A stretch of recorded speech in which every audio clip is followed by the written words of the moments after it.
Hello everyone. Good evening. I, Sonia Tak from Content Department at ProTrainee, welcome you to Through the Lens of a Civil Engineer, a talk show where we discuss about the insights of civil engineering.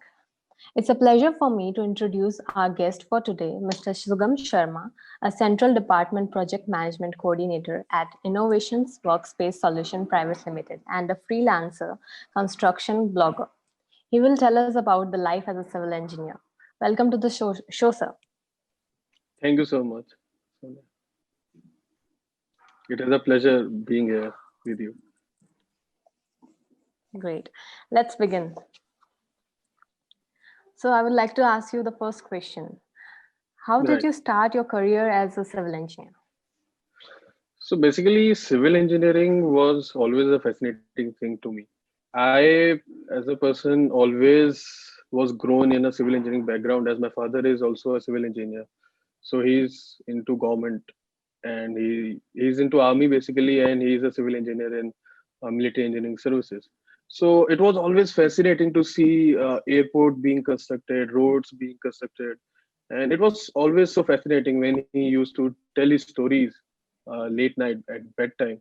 So it was always very fascinating. So that was the most persuasive part of me being a civil engineer basically. Great. Secondly, I want to ask you, what made you interested in civil engineering? So this is the thing. I mean, my that is the only thing I was, inclined towards civil engineering due to The my fascination. father's. Yeah, that was my fascination. And apart, the driving factor was only that the story being told by my father at bedtime. Like we went to the airport and we can see the runway being made. That dam that is being constructed by a civil engineer. That highway that you are currently running your car into is basically constructed by a civil engineer.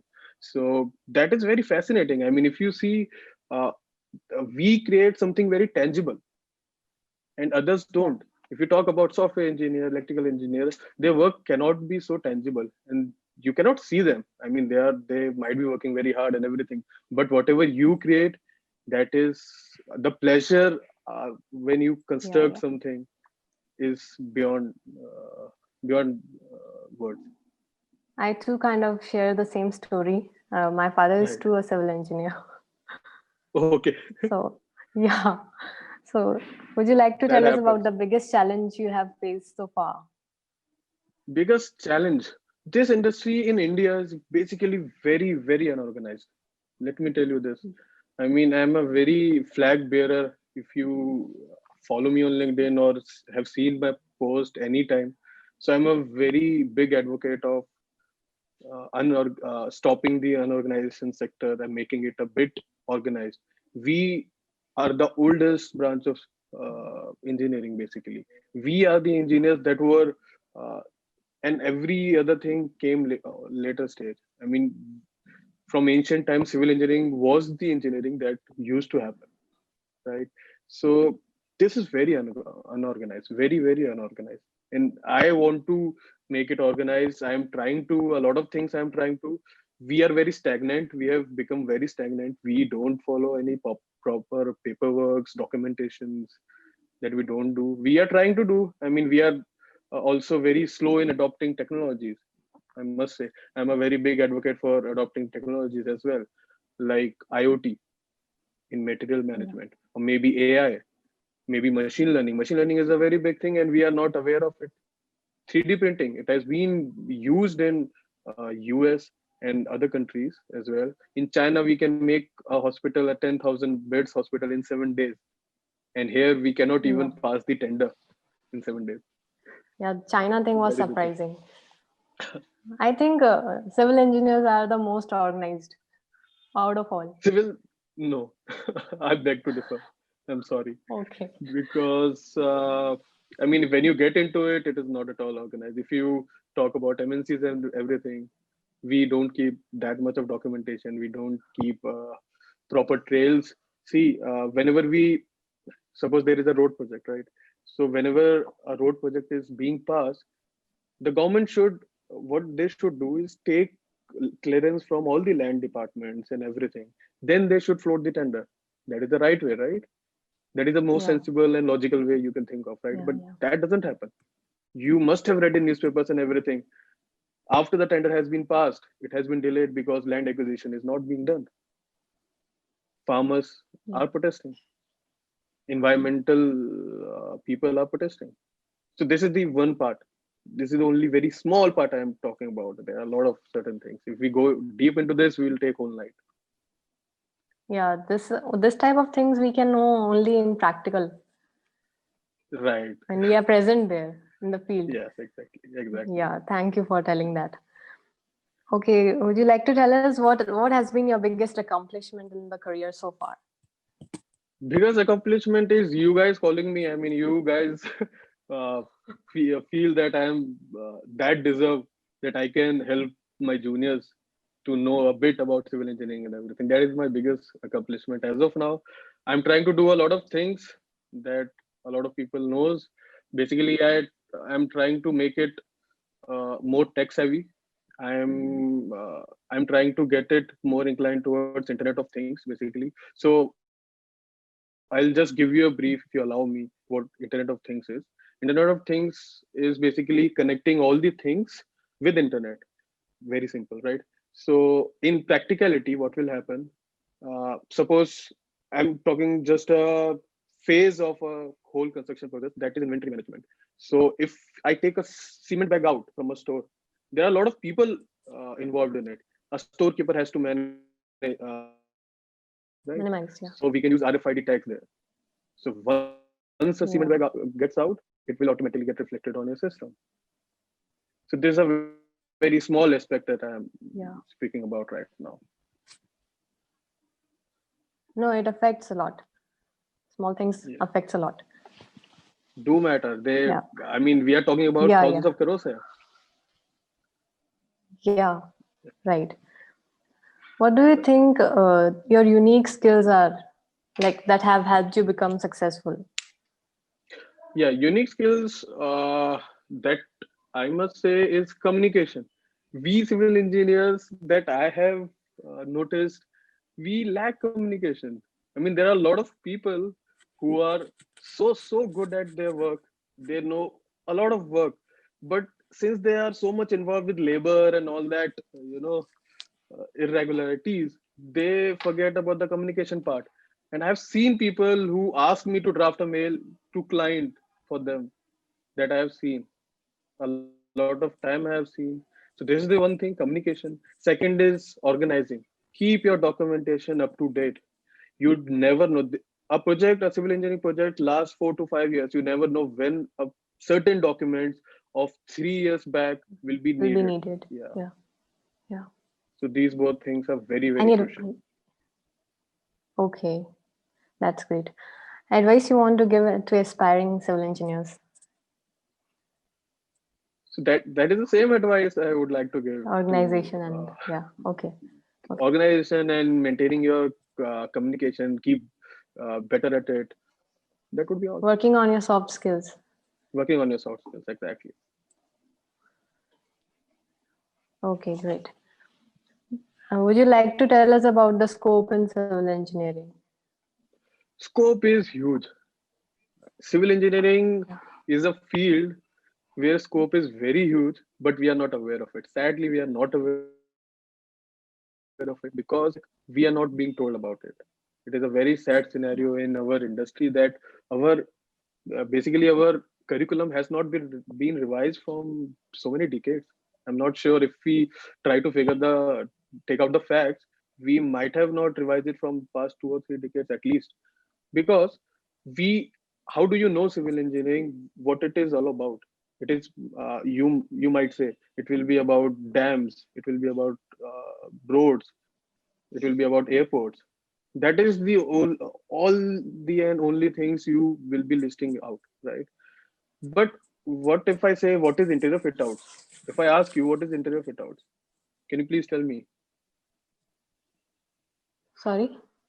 what is interior fit outs? You might not be aware of it. I'm certain, because No. we are not being told about it. That is the thing. So interior fit outs Yeah. is a multi-billion dollars industry in India only. Second thing is valuation.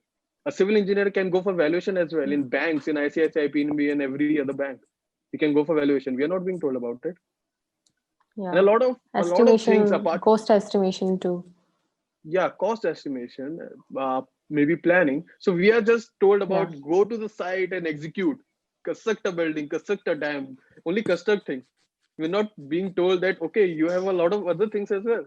You can go for interior fit outs, you can go for valuation, you can go for a lot of other things. So Yeah. scope is So there very is a huge. I have lot of lot of things scope. we Yeah, can do.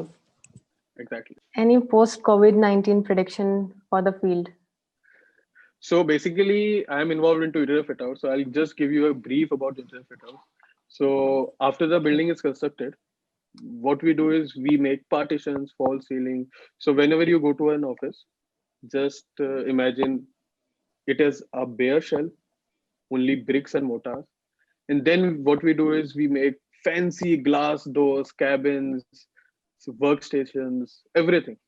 Everything apart from the bare shell is made by interior fit out guys. So that is what we do. After COVID, what happened to our industry of commercial interior fit outs? People are moving away from offices. So we are not getting that much of projects as of now, but we are very positive and optimistic that we'll be getting projects. People cannot work from home for lifetime. I mean, they have to come to office. We are social animal basically, so we have to come to office. Yeah. Yeah. Great. Uh, so you already told us about the education curriculum. Any Right. other thing you want to tell about the education quality that should be improved in schools or college? I'll just give you one suggestion that I feel that should be implemented. That is my personal opinion that I think shall be implemented and is very necessary. In Yeah. first year, we are taught about each and every aspect of biochemistry and every other field. We are taught everything in first year. That is okay. In second and third year, we should be taught about every other thing in civil engineering. But in the fourth year, that is the final year, we should be, we should be asked, what do you want to learn? What specialization do you want? See, we should be graduating with a major. I don't want to learn each and everything if I don't want to learn about valuation. In second and third year, I have learned that, the basics of that. And now I want to learn advance of whatever I want to do. So that is my suggestion in this regard. I think the quality should improve Yeah, it should be. because so many things are lacking. Yes, exactly. I mean, So if I yeah, talk about my personal experience, so my teachers in my bachelor's was 1 or 2 years elder than me, only 1 or 2 years. I mean, they have passed out of civil engineering and they were preparing for some government they exams, and they joined. Yeah, thought teaching is a good part-time experience as well as yeah, for yeah, them to get prepared for the government services exam. and earn money But too. that, yeah, and earn money too, and that ruined our everything. I mean, Yeah, we waste our time in this running yes, yes, from exactly, preparing and earning money. right. So, would you like to tell us about your favorite civil engineering experience? Favorite civil engineering experience. As of now, I cannot Any like recall. out of BTech or in BTech or anything? I mean, it is very out of context, but we civil engineers are always uh, thought of being too rowdy. I mean, we can do whatever we want. We can bunk classes whenever we want. So there is no, strictness of the teacher holding us back. So that is never there. That was never a major issue there. Great. We got to know about lot about you. I would like to ask you some other question other than your field. Right. So, what is your favorite word? Favorite word. Favorite word? Favorite bird word blue. I mean, because Any that is my word favorite color. you say in usual. Okay, Okay. favorite catchphrase you are asking or something. Okay. If you could have a soup, kind of, yeah, catchphrase or anything you say on usual basis. Uh, Understood. I always, keep on saying this. You got it. You got it. Understood. So I always keep taking feedbacks Okay. whenever I say. You check everybody like Yes, yes. the other person has understood you or not. Right, right, exactly. Great. Okay. If you could have one superpower, what would it be? Superpower. Superpower being invisible.